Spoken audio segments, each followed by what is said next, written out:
Halo sobat ternak semua, berjumpa lagi dengan kami di kandang pesisir.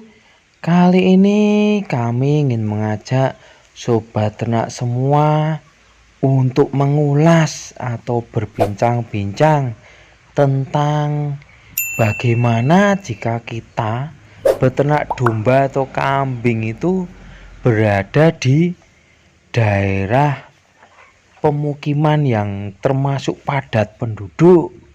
Untuk memelihara domba atau kambing yang berada di daerah pemukiman padat penduduk tentunya akan berbeda dengan memelihara kambing atau domba yang berada di daerah jauh dari pemukiman. Untuk daerah yang berada di dekat pemukiman tentunya harus lebih sering dibersihkan untuk kotorannya, dan juga harus kalau jam istirahat atau malam hari itu harus benar-benar dikasih makan yang kenyang biar suara dari kambing itu tidak terdengar atau tidak ada gangguan dari suara kambing pada waktu jam istirahat bagi orang-orang yang berada di atau tinggal di sekitar kandang kambing kita, karena suara itu juga termasuk bisa mengganggu apalagi pada waktu jam istirahat, sehingga perlu dilakukan penjadwalan terhadap pemberian pakan domba atau kambing, sehingga domba atau kambing itu misalkan lihat orang lewat atau apa juga tidak mengeluarkan suaranya karena sudah terjadwal untuk makannya. Sedangkan untuk pengelolaan kotorannya harus benar-benar lebih diperhatikan, yaitu untuk jadwal pembersihannya harus lebih singkat, atau tidak mungkin lah kalau seperti yang di jauh dari pemukiman itu misalkan 1 bulan sekali. Nah, karena ini dekat dengan pemukiman berarti harus misalkan 1 minggu 2 kali. Bisa dimasukkan dalam karung, ditaruh di tempat yang kering.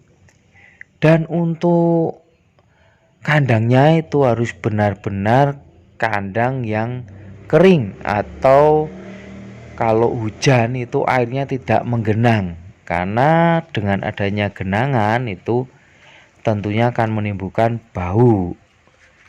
Maka dari itu harus ekstra diperhatikan. Untuk lainnya itu mungkin tentang pakannya, dikarenakan kita memelihara di kawasan padat penduduk, tentunya lahan untuk hijauan itu pasti lebih sedikit, sehingga harus mencari alternatif pakan lainnya, atau dengan kata lain pakan kering. Bisa ampas ketela, onggok ketela, onggok jagung, atau ampas tahu dan lain-lain, dengan melihat apa yang ada di sekitar kita.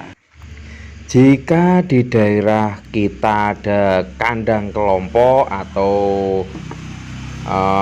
daerah khusus yang diperuntukkan untuk membuat kandang bersama, atau kalau tempat kami biasanya disebut kandang kelompok, itu akan lebih baik kalau kita bergabung di situ, karena itu sudah diperuntukkan untuk kandang ternak, tentunya akan lebih leluasa dalam memelihara ternak. Yang tidak kalah pentingnya itu adalah banyaknya populasi atau banyaknya domba atau kambing yang kita pelihara. Dengan memelihara kambing atau domba di daerah yang padat penduduk, tentunya populasinya tidak bisa banyak-banyak atau sampai ribuan atau mungkin 500, 600. Tentunya kita menyesuaikan dengan apa yang ada. Maksudnya gini, untuk lokasi kita memelihara, jika kita memelihara mungkin 50 ekor, apakah mengganggu kanan kiri atau tidak? Jika kita memelihara 100 ekor, apakah mengganggu kanan kiri atau tidak? Dan seterusnya. Dikarenakan untuk gangguan itu tidak monoton dari bau, kotoran atau pencemaran lingkungan, tetapi bisa juga dari suara. Nah, karena suara mungkin bisa mengganggu jam istirahat tetangga-tetangga, sehingga populasi ini juga perlu diperhatikan.